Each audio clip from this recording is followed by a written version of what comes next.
জঘন্য বিভৎস নির্মম হত্যাকাণ্ডের বিচার কোথায়? আমি আপনাদেরকে দৃঢ় কণ্ঠে জানাতে চাই, বিচার পূর্ণ গতিতে এগিয়ে চলেছে। কোন রকম ওইখানে কোনো গাফলতি থাকবে না।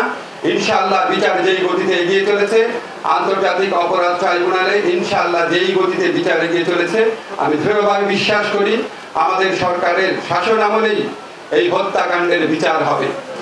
গত 15 বছর 15.5 বছর বাংলাদেশে যে স্বৈরতন্ত্র, যে ফ্যাসিস্ট শাসন ব্যবস্থা কায়েম হয়েছিল, বাংলাদেশের মানুষরা 36 দিনে না, আপনারা খেয়াল করে দেখবেন, বড়জোর 15 দিনে সেই স্বৈরাচারী ফ্যাসিস্ট শাসককে উৎখাত করেছে, বাংলাদেশ থেকে বিতাড়িত করেছে।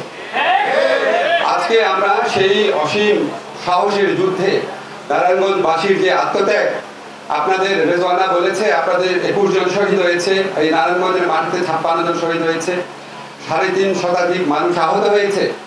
এবং 5ই আগস্ট যারা আপনার গণভবনের দিকে অসীম সাহসে নিজেকে আত্মত্যাগের মহিমাতে প্রতিজ্ঞায় দৃঢ় হয়ে ছুটে গিয়েছিল, নারায়ণগঞ্জবাসীও তাদের মধ্যে ছিল।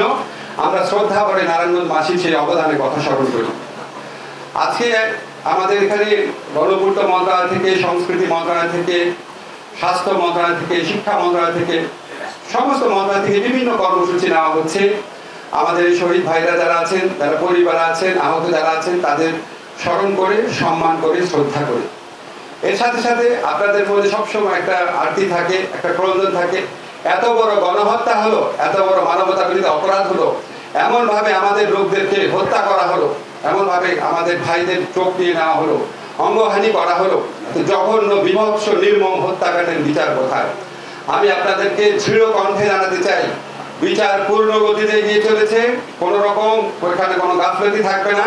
ইনশাআল্লাহ বিচার যেই গতিতে এগিয়ে চলেছে, আন্তর্জাতিক অপরাধ ট্রাইব্যুনালে ইনশাআল্লাহ যেই গতিতে বিচার এগিয়ে চলেছে, আমি দৃঢ়ভাবে বিশ্বাস করি আমাদের সরকারের শাসন আমলেই এই হত্যাকাণ্ডের বিচার হবে। এখানে মামলা করার ক্ষেত্রে যদি কোনো প্রতিবন্ধকতা থাকে, আমি আশা করব আমাদের এখানে যে পিপি অফিস আছে, ডিসি আছে, আপনারা একটা নজর রাখবেন। আর একটা অভিযোগ শুনেছি, এটা আমাকে খুবই পীড়িত করেছে। যারা মামলা করেছে, এরকম একজন আমাকে বলেছে মামলা করার কারণে স্থানীয়ভাবে তার বিরুদ্ধে অন্য পক্ষ, অর্থাৎ পরাজিত ফ্যাসিস্ট পক্ষের থেকে বিভিন্ন মামলা করা হয়েছে তাদের লোকজনকে দিয়ে। উনি নিজে এলাকায় যেতে পারছেন না। আপনি কি আছেন এখানে? উনি আমাকে কাগজ দিয়েছেন। আমি এখানে ডিসি সাহেব আছেন, এখানে এসপি সাহেব আছেন, আপনাদের কাছে অনুরোধ করছি আপনারা এই সমস্ত ব্যাপারে খেয়াল রাখবেন। আমরা এর আগেও কমপ্লেইন শুনেছি, যারা জুলাই হত্যাকাণ্ডের জন্য অভিযোগ করেছে, মামলা করেছে, তাদের বিরুদ্ধে অন্যান্য পক্ষ বিভিন্ন শত্রুতামূলক মামলা দিয়ে তাদেরকে বিভিন্নভাবে হেনস্থা করার চেষ্টা করছে। আপনাদের তাদেরকে সর্বোচ্চ প্রোটেকশন দিবেন এটা আশা করি। আর একটা কথা বলে শেষ করি, জুলাইতে আমরা কেন বিজয়ী হয়েছিলাম?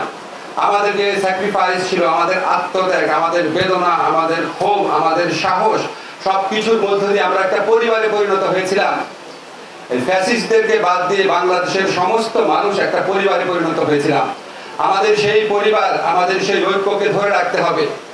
এবং এই ঐক্যকে ধরে রাখলে আজকে আমাদের গৃহমন্ত্রী বলেছেন, আদিল ভাই বলেছেন যে আমরা কি বাংলাদেশ গড়তে চাই, বৈষম্যহীন, শোষণহীন নতুন একটা বাংলাদেশ গড়তে চাই, যেখানে প্রকৃত গণতন্ত্র থাকবে, যেখানে কোনো শাসক এসে অপশাসকে পরিণত হবে না, যেখানে প্রকৃত গণতন্ত্র থাকবে। আমাদের এই ঐক্য ধরে রাখতে পারলে অবশ্যই আমরা সেই কাঙ্ক্ষিত লক্ষ্যে পৌঁছাতে পারবো।